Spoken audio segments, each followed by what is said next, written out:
কোনো ওয়ার্ডের যতটুকু অংশ একবারে বা একসাথে উচ্চারণ করা যায়। আচ্ছা, আপনার নামটা কি? টোটাল নামটা কি? বোঝা যাচ্ছে না এখানে। Hi, nice to meet you. Where are you from?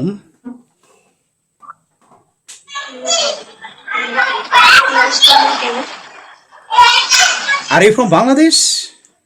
Bangladesh? Really? In which district do you live in? কোন জেলা? আপনাদের জেলা কোনটি? জেলা জেলা Noakhali. Okay, just I am from Pirojpur, Barishal division, Pirojpur. যাই হোক, খুব ভালো লাগলো আমাদের।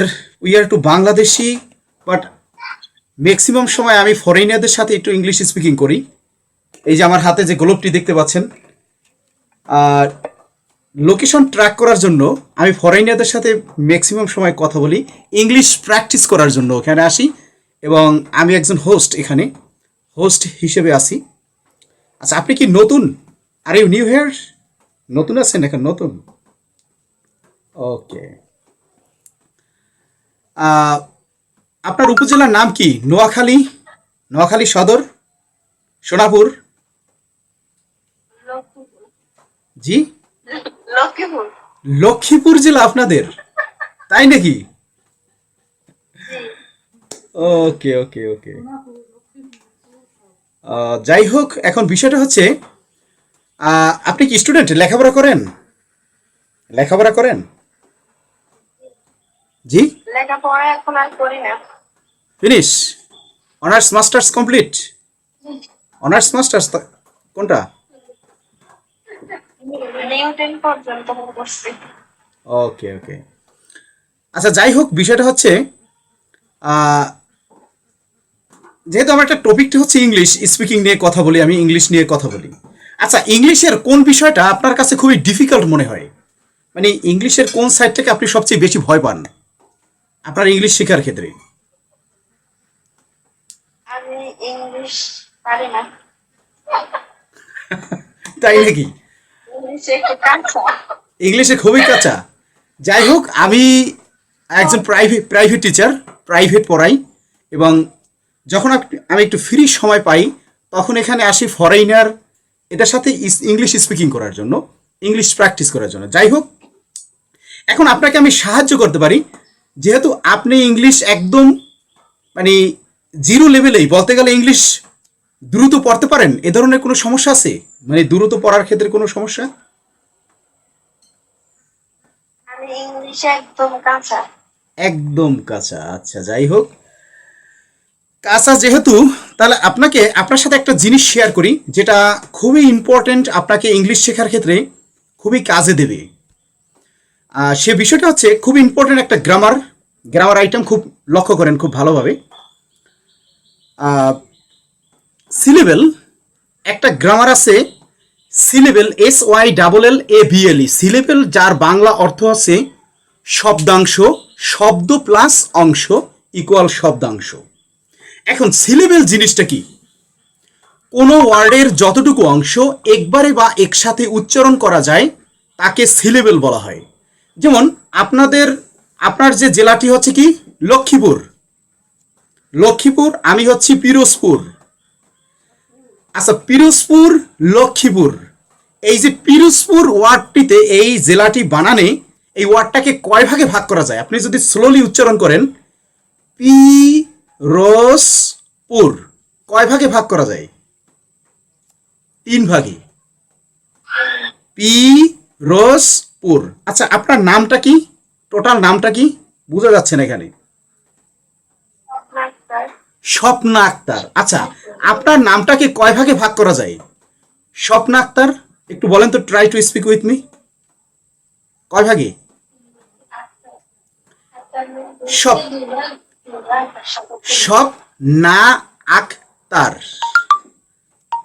স্বপ্না আক্তার। জাস্ট আপনার নামটাকে 4টি ভাগে ভাগ করা যায়।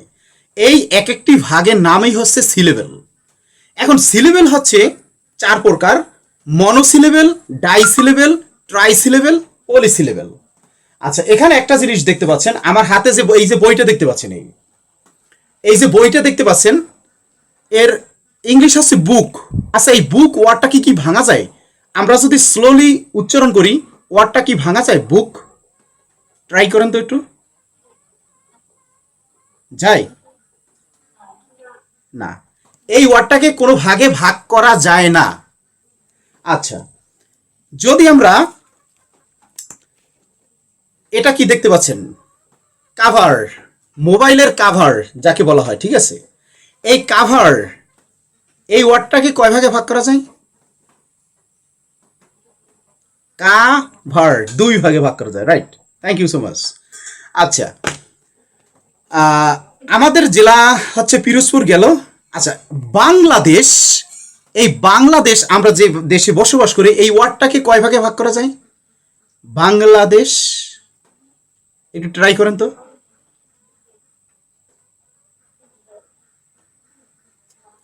Bangladesh, yes, right, thank you so much. আচ্ছা, যদি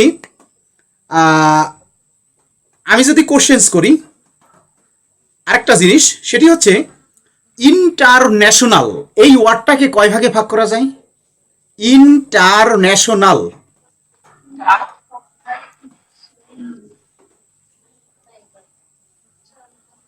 চার ভাগে। ইন্টারন্যাশনাল পাঁচ ভাগে ভাগ করা যায়। ওয়ার্ডটাকে পাঁচ ভাগে ভাগ করা যায় যদি আমরা স্লোলি উচ্চারণ করি। Right right right. ইন্টারন্যাশনাল, আমরা যদি কাটা কাটা উচ্চারণ করি তাহলে আসবে ইন্টারন্যাশনাল, আর যদি আমরা ফ্লুয়েন্ট উচ্চারণ করি তাহলে আসবে ইন্টারন্যাশনাল। আচ্ছা, are you two sisters? Are you two sisters behind? Sisters behind? জি জি।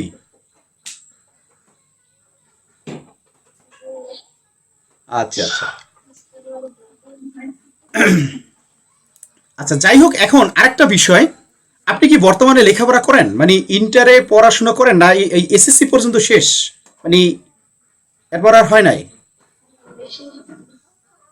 আচ্ছা, এখন একটা জিনিস মনে রাখবেন। আচ্ছা, আমরা আরেকটা ওয়ার্ড শেয়ার করি, কমিউনিকেশন। কমিউনিকেশন, এই ওয়ার্ডটাকে আমরা কয় ভাগে ভাগ করতে পারি বলতে পারেন? স্লোলি যদি উচ্চারণ করি আমরা,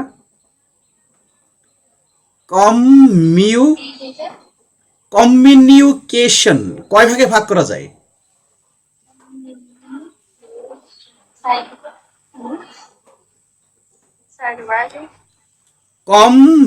কমিউনিকেশন পাঁচ ভাগে ভাগ করা যায়। একটু স্লোলি উচ্চারণ করলেই আমরা বিষয় জানতে পারবো। কমিউনিকেশন। আচ্ছা আচ্ছা, এরপরে আমরা যে আরেকটা ওয়ার্ড নিয়ে আলোচনা